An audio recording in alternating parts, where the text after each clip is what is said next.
बहुत ही स्नेह रखने वाले हमारे आचार्य पंडित कर्मवीर जी शास्त्री आर्य समाज नागरी गेट के धर्माचार्य मातृशक्ति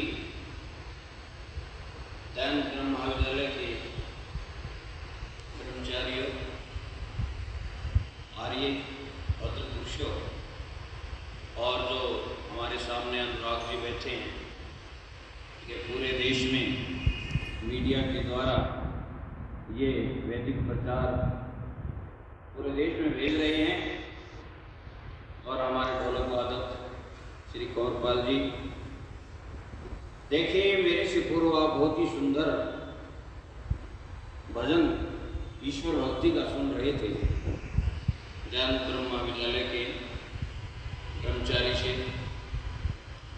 देखो आज हम परमपिता परमात्मा से बहुत दूर चले गए और दूर इतने चले गए कि नजदीक लाना बड़ा मुश्किल की बात है, क्योंकि परमात्मा का पता ही नहीं है। बहुत से लोग तो कहते हैं परमात्मा है ही नहीं, बहुत से लोग मानते हैं परमात्मा को लेकिन जानते नहीं। मानते हैं कि परमात्मा है लेकिन परमात्मा का स्वरूप नहीं जानते। और बहुत से लोग ऐसे हैं जो परमात्मा को जानते हैं लेकिन मानते नहीं। इस संसार के अंदर आदमी जगह जगह सुख के लिए घूम रहा है, तड़प रहा है कहां सुख मिल जाए, लेकिन एक भौतिकवाद के चकाचौंध में आदमी जितना सुख को ढूंढता है उतना दुख को प्राप्त हो रहा है। तो सुख कहां है? देखो तीन सत्ताएं हैं जिसमें जीवात्मा है, एक प्रकृति है और एक परमपिता परमात्मा है। जीवात्मा सुख के लिए कहां जाता है? परमात्मा की तरफ न मुड़ करके प्रकृति की तरफ मुड़ रहा है, लेकिन प्रकृति के अंदर दोष भी हैं और गुण भी हैं। गुण को ग्रहण नहीं कर रहा, थोड़े से सुख के लिए दुख को प्राप्त हो रहा है। इसलिए आइए परमपिता परमात्मा के सिवा अगर तू कहीं जाएगा तो तुझे दुख ही दुख मिलेगा। अगर परमपिता परमात्मा के पास नहीं जाएगा तो तुझे दुख ही दुख मिलेगा, और जाएगा तो वहां सुख का स्रोत है। तो इसलिए एक गीत लिखा कवि ने,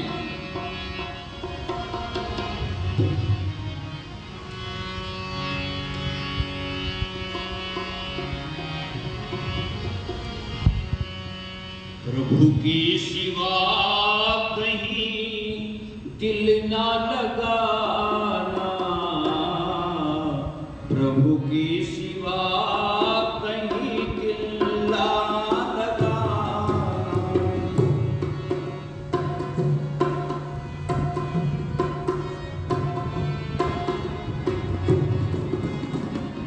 प्रभु की सिवा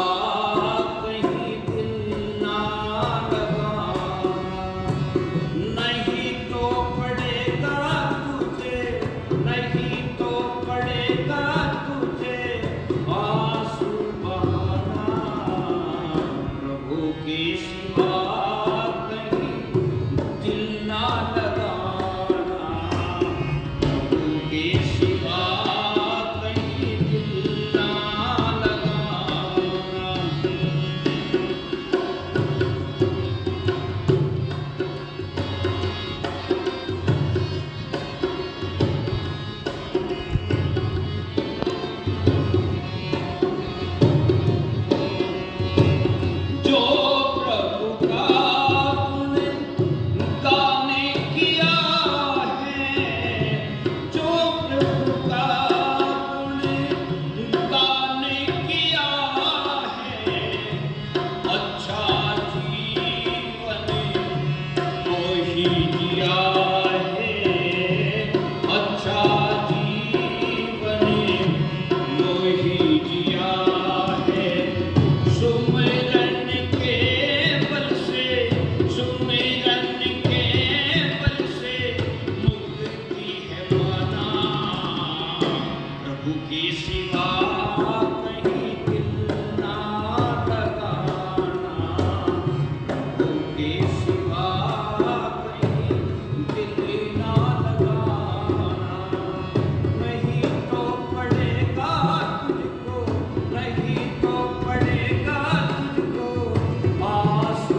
दूसरे में दिल लगाता है तो वो एक दिन रोता, क्योंकि उसको सुख तो प्राप्त होता नहीं।